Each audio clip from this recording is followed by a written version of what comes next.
Alleluia, Alleluia,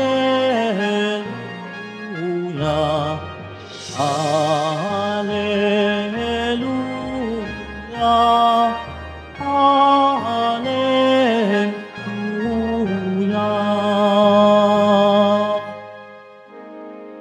You are Peter, and upon this rock I will build my church. The gates of the netherworld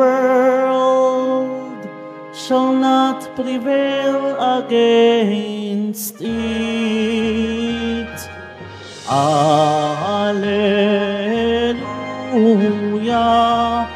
Alleluia, Alleluia, Alleluia.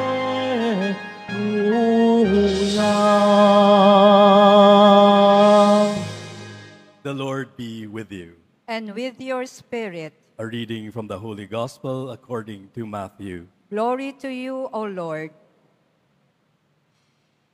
When Jesus went into the region of Caesarea Philippi, he asked his disciples, "Who do people say that the Son of Man is?"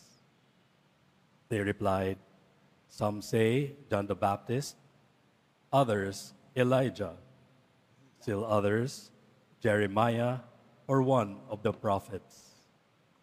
He said to them, "But who do you say that I am?"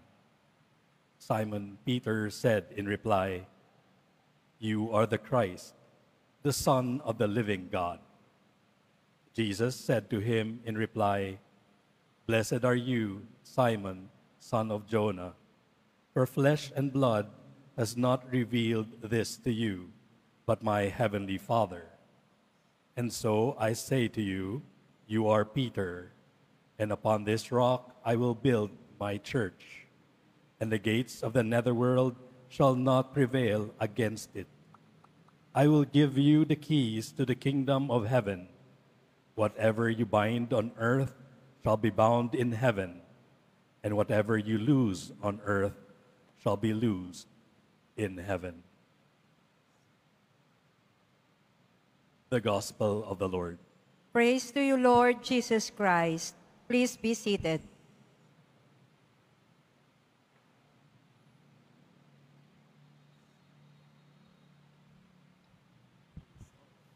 Total, February pa lang din po, mag-usap po tayo ng love life. Okay lang po ba yon?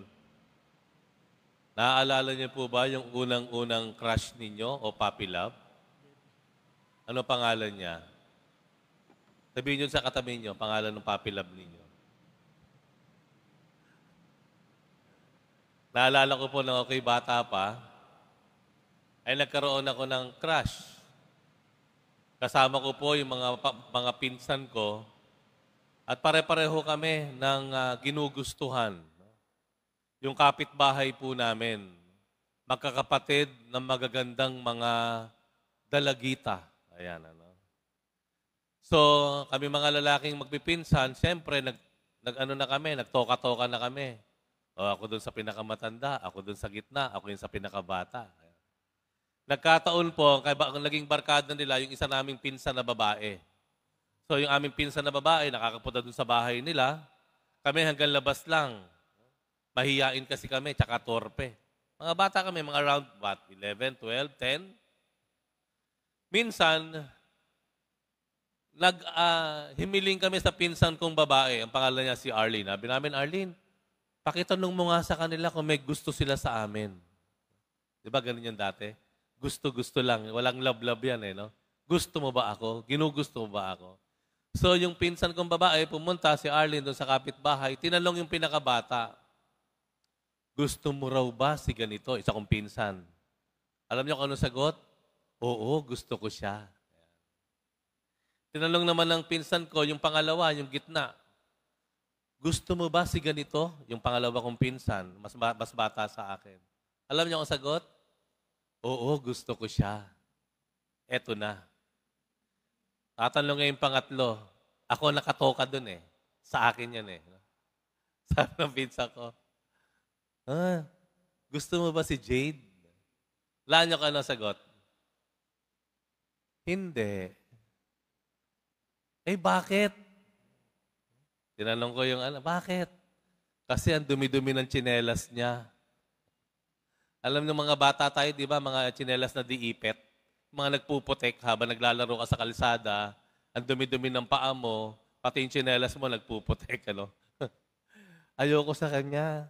Ang dumi-dumi ng tsinelas. So, gano'n. Alam mong bata no? Wala, naisip ko po yun dahil dun sa ginawa na papel, no?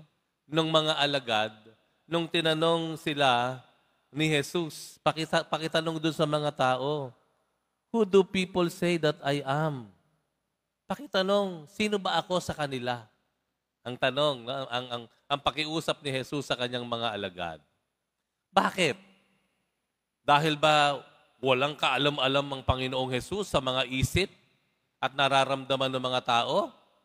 Kung ating, if we will consider yung kanyang pagiging Diyos, I'm sure, alam na ng Panginoon kung ano nilalaman ng puso ng mga tao. Alam niya kung ano nasa isip ng mga tao. Pero bakit? Bakit niya pinatanong dun sa mga alagad kung sino siya para dun sa mga tao? Ito po ay isang importante marahil na papel natin. Ang atin pong tungkulin bilang mga mananampalatayang Katoliko-Kristiyano ay kumustahin yung ating kapwa. Kumustahin sila. Ano ba ang nasa isip mo? Ano ba ang iniisip mo? Ano ba nararamdaman mo? Minsan nalilimutan po nating magtanong o mangumusta. Ito pong aking dating youth sa parokya na ngayon ay teacher na. Ang pangalan ay si Alex Laida. Siya ay high school teacher. Ang sabi niya bilang tip para sa mga high school teachers, para in dealing with disruptive students, ibig sabihin yung mga pasaway na estudyante habang nagkaklase, kapag may pasaway daw ng mga estudyante ka sa klase, huwag mong agad sasalubungin yung kanilang yung pagiging pasaway nila. Kung may magulo, maingay, huwag mo agad sasalubungin. Huwag mo agad papagalitan. Huwag mong ipapahiya. Sabi niya. No? Ano ang sabi niya? Marami siyang tip na pwedeng sabihin. I-redirect mo yung attention, tanungin mo sila. Pero huwag mong sisigawan, huwag mong ipapahiya. Anong dahilan niya? Sabi niya, hindi natin alam kung ano ang nangyari sa bahay nila, kung ano ang karanasan niya bago siya pumasok sa eskwelahan. Tama nga naman. Kung isang estudyante, bata, halimbawa, umalis ng bahay, nag-aaway yung mga magulang, most likely, darating yan sa eskwelahan. Bothered yan. No? Kung yan ay mayroong dinadalang problema sa bahay, pagdating sa eskwelahan, malamang disturb yan. Hindi mapakali. No? Yung puntong iyon na dapat alamin muna natin. No? Kumustahin natin. Minsan kasi pag biglang mayroong tayong kakakilala, kaibigan, hindi sumipot sa usapan, hindi dumating sa date, galit na agad tayo. Ayaw natin makipag-usap. Ano ang sabi sa atin? Tanungin mo. Kahit man lang papilit, at least tinanong mo. Kahit masakit na naghintay ka ng pagkatagal-tagal, no? Hindi ka sinipot, inindyan ka. Tanungin mo, kahit hirap na hirap ka, baka may nangyari sa kanya. Isang napakahalaga and yet so basic or fundamental in human relations is to ask how the other person is doing. Tatanungin natin. Yung mga anak, halimbawa, pag laging sumisigaw si nanay, lagi ka na lang sinesermonan. Pagdating mo sa bahay, sasalubungin ka ng napakalakas na boses. Napakahirap na, kung ikay estudyante o kaya ikay nagtatrabaho, pagod na pagod ka sa trabaho, breadwinner ka pa, Pagdating mo sa bahay, ang ingay-ingay. Kahit mahirap, kahit papilit, pwede niyong tanungin, Nay, kumusta po? Kumusta po yung araw ninyo? Ganon. Kunyari, yung mga tatay natin, laging nasa inuman. Pagdating sa bahay, pahinga ng konti, labas, inuman na doon sa kapitbahay. At yun ang naging pattern na, araw-araw almost.